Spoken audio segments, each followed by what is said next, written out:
Ustavil sem se tudi pri drugi violini, ki je bila še pred kratkim precejšna gneča.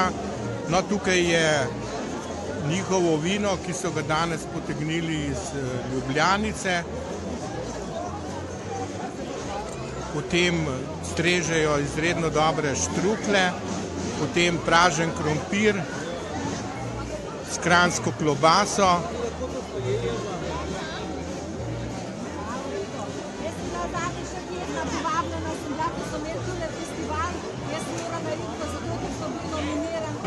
Pred vašo stolnico je kar precejšna gneča.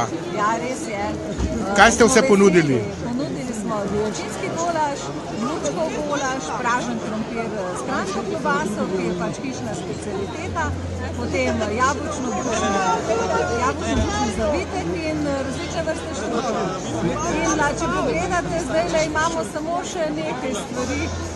Nekaj gostov bo še zadovoljnih, drugega pa vsega zmanjkalo. Jaz sem opazil, da vam je večina stvari zmanjkalo. A boste naslednji teden zopet prišli?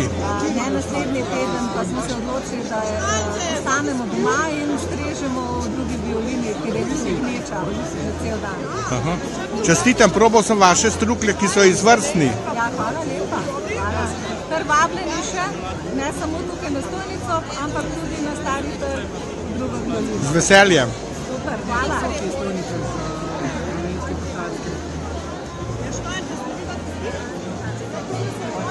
Vidim, da je marsikaj, da ni sam krompir. Zelo dober. Z ocvirki. Hvala. Adijo.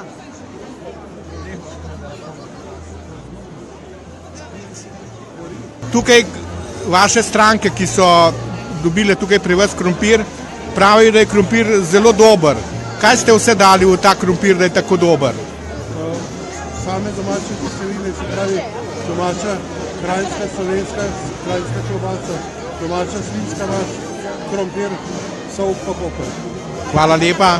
Pa ena moja malenkost. Pa še veliko ljubezni do kuhanja, ne? Tako, to je pa za prvo. Nasvidenje. Hvala. Ja.